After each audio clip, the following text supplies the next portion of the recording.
Aziz yurtdoshlar, qarindoshlar, oshna oinalar, bugun men uzoq yil kutgan orzuyim ro'yobga chiqdi.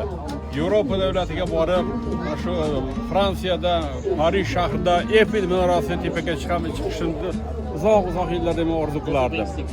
2007 yil aprel oyida oyog'i singan paytda, oyoq osmonga ko'tarayotgan paytda aytgandimki, Xudo xolasa oyog'ing yaxshi bo'lib ketsa, seni uzoq joylarga olib boraman, butun dunyoni ko'rsataman.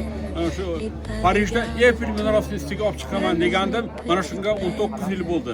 Qarangki, Parijdalar o'yiniga olgan ekan shu paytda. Mana shu niyatlar, mana shu niyat bilan hammasi amalga oshdi, ijobat bo'ldi. Mana Yevropa davlatini sayohatini qildik.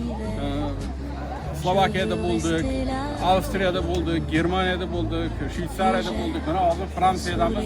Mana niyatimizga yetdik. Shu Eiffel minorasining tepasida turib shaharni kuzatyapmiz. Albatta bu dunyoga mashhur bo'lgan bino. Bundan oldin to'g'ri Dubayda Burj Khalifaga chiqqanmiz, lekin mana bu yerga niyatimiz bor, niyatimiz amalga oshdi. Boshlanishi bo'lsin, niyatlaringizda. Nima endi demoqchi bo'lganim, keling, mana shunday sayohatlar kimki havas qilgan bo'lsa, hammaga bo'lsin. Mana shunday endi yaxshi niyat yarim davlat. Biz yaxshi niyat qilgandik, mana erishdik yaxshi niyat. Shuning uchun yaxshi niyat qilsa, agar vijdoni pok bo'lsa, yaxshi niyat qilsa, oldiga qo'ygan maqsadga albatta erishadi deb o'ylayman.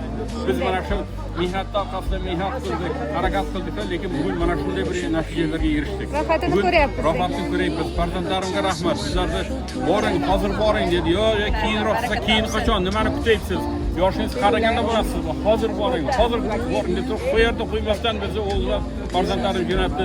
Alloh ulardan rozi bo'lsin. Farzandlaridan qaytsin. Nima ikimizga qiyin bo'lsa, farzandlari mana shunday kunlar ularga ham nasib etsin. Juda ham xursand bo'ldik. Bugun mana Yevropa bo'ylab sayohat, mana Parijda Eiffel minorasining ustida yaxshi tilaklar, yaxshi istaklar qilyapmiz. Shu qolganlar ham mana bizga havas qilganlar, ular ham mana shunday kunlarga erishsin. Amin. Allohim hammani mana shu niyatlari ro'yobga olsin.